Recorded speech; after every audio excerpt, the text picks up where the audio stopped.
একটা ধন্যবাদ দেই কওমিগণের একজন আলেম জুনাইদ আল হাবিব সাহেব। মানে ওনার বক্তব্যটা আমার অনেক ভালো লাগছে। উনিও বলেছেন যে আমার নবীজিকে প্রশ্ন করা হয়েছে মাতা ওয়াজাবাত লাকান নবুওয়াত, হে নবী কখন থেকে আপনি নবী ছিলেন? আমার রাসূল বলছেন কুনতিয়া ওয়া আদামু বাইনা রূহি ওয়াল জাসাদ, কুনতু নাবিয়্যা ওয়া আদামু বাইনা রূহি ওয়াল জাসাদ। আদম যখন রূহে এবং শরীরের মাঝামাঝি তখনও আমি আল্লাহর কাছে নবী হিসাবে ছিলাম। তো নবীরে প্রশ্ন করছে দুনিয়ায় প্রশ্ন করার পরে নবী কি বলছে? কুনতু, আমি ছিলাম নবিয়ান। নবী বলেন যে আমি নবী ছিলাম, আর এই মৌলবী বলে যে নবী ছিলেন না। তার মানে তার বক্তব্য সরাসরি নবীর বক্তব্যের বিরুদ্ধে। কথা বলেন ঠিক না? আমি জুনাইদ আল হাবিব সাহেবকে আমার অন্তরস্থল থেকে মোবারকবাদ জানাই যে আপনি একটি ঈমানি যুদ্ধে অংশগ্রহণ করেছেন। কথা বলেন ঠিক না বেঠিক? এইভাবে আমাদের উচিত যুগে যুগে যখনই কোনো নবী বিদ্বেষীরা নবীর বিরুদ্ধে কথা বলবে তাদের বিরুদ্ধে রুখে দাঁড়াতে হবে। আবার কিছু কিছু লোক আছে তারা বলে যে আহমদুল্লাহ সাহেব আমার সাথে কথা বলবে কেন, তিনি তো অনেক যোগ্য। আরে বাবা, যিনি নবীর বিরুদ্ধে কথা বলে তিনি যোগ্য হয়ে কিভাবে আমার বুঝে আসে না। সার্টিফিকেট থাকলে কি বড় হুজুর হয়? নবী থাকতে হয়। কথা কোন ঠিক না বেডে? আরে কোটি সার্টিফিকেট আছে, কিন্তু একটা লোক রিকশা চালাই, সিএনজি চালাই, অটো রিকশা চালাই, কোদাল দিয়ে মাটি কাটে, তার মাঝে যদি রাসূলের প্রেম থাকে আমি তার পাগুলো আমার জিহ্বা দিয়ে পরিষ্কার করে দিব। কথা বলে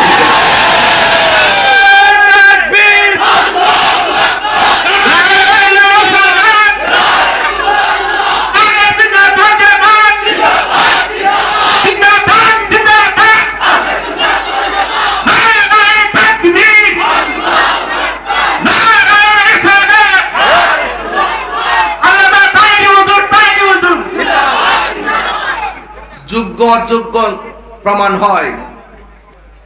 যোগ্য অযোগ্য যে আজকে আমি লিখছিলাম যারা এসএসসি পরীক্ষায় ফেল করেছো, আমি বলছিলাম তাদেরকে যারা পরীক্ষা আজকে খারাপ হয়েছে মন খারাপ করো না, ডিপ্রেশনে থেকো না, আত্মঘাতী সিদ্ধান্ত নিও না।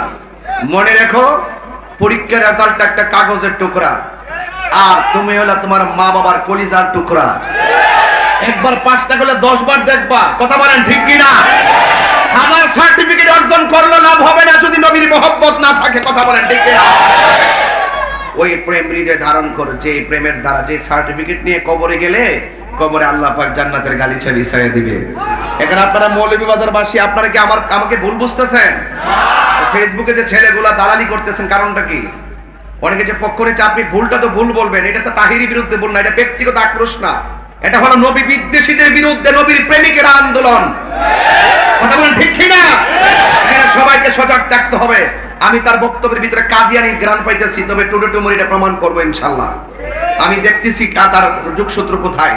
এগুলা মুখে মুখে মিষ্টি ভাষা বললে মুনাফিক, এগুলা যাদের অন্তরে বক্রতা থাকে। এই জন্য আল্লাহ কোরআনে বলছেন আমাকে বিষয় দিয়েছেন তো আমি একটু আমার বিষয়ের দিকে যাই, কারণ আল্লাহ পাক আকাশটা খুব ভালো রাখছে। কথা কোন ঠিক কিনা?